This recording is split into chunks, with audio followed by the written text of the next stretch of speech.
প্রথমবারের মতো বিপিএল এর মঞ্চে নোয়াখালী আর ফ্রাঞ্চাইজি পেয়ে দল গোছানোর কাজ শুরু করেছে নোয়াখালী এক্সপ্রেস। এর মাঝে অজি তারকা টিম ডেভিড ও বাংলাদেশের হার্ড হিটার হাবিবুর রহমান সোহানের সাথে আলোচনা করেছে তারা। এরা সহ আরও 4 জন ক্রিকেটার আছেন নোয়াখালীর আলোচনায়। সব মিলিয়ে কাদের সাথে আলাপ, নোয়াখালীর বিপিএল এ দল পেয়ে এই ফ্রাঞ্চাইজির চমক দেওয়া নিয়ে বিস্তারিত থাকছে প্রতিবেদনে। নতুন করে যেন বাংলাদেশ ক্রিকেটে বদলের সুর, যার শুরুটা যেন হতে পারে বিপিএল দিয়ে। দেশের ক্রিকেটের ব্র্যান্ডিং করে বাংলাদেশ প্রিমিয়ার লিগ তার নানা অযোগ্যতার বাংলাদেশের ক্রিকেটকে যেন করেছে বাজেভাবে প্রচার। আর এবার সেখানে উদ্যোগী বিসিবি। তবে শুধু বিসিবির উদ্যোগী তা না, ফ্র্যাঞ্চাইজিরাও বিপিএল এ নিচ্ছে তারকা ক্রিকেটার। পিছিয়ে নেই নতুন করে আসা নোয়াখালী দল নিশ্চিত হয়েছে কিছুদিন আগে। তবে এর মাঝেই নিজেদের দল গোছানোর কাজ সেরে নিচ্ছে তারা। নিলামের আগে সবাই দলে নিতে পারবে 2 দেশি ক্রিকেটার, বাকি সব দল পূরণ করে নিয়েছে সেই কোটা।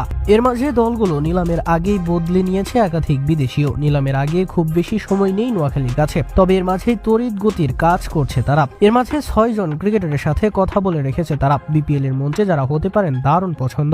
সবচেয়ে বড় নামটি হবেন টিম ডেভিড। অস্ট্রেলিয়ান এই হার্ড হিটার কে না চিনেন। সারা বিশ্বের বড় বড় লিগে খেলেন, বড় বড় ছক্কা হাঁকাতে পারেন। নিজের আয়ত্তে বল পেলে 90 থেকে 100 মিটার ছক্কাও হাঁকান নিয়মিত। সেই টিম ডেভিডের সাথে আলোচনা সেরে নিয়েছে নোয়াখালী।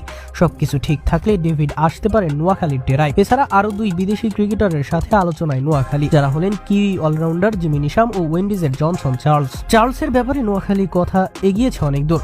বাংলাদেশের বিখ্যাত সাংবাদিক ও শীর্ষ গণমাধ্যম থেকেই জানানো হয় এমনটা। এর বাইরে ডেভিড নিশামদের পাওয়ার ব্যাপারেও আশাবাদী নোয়াখালী। এর আগেও বিপিএল এ খেলেছেন এই 2 জন। এবারের ফিক্সারটাও কথা বলছে তাদের পক্ষে।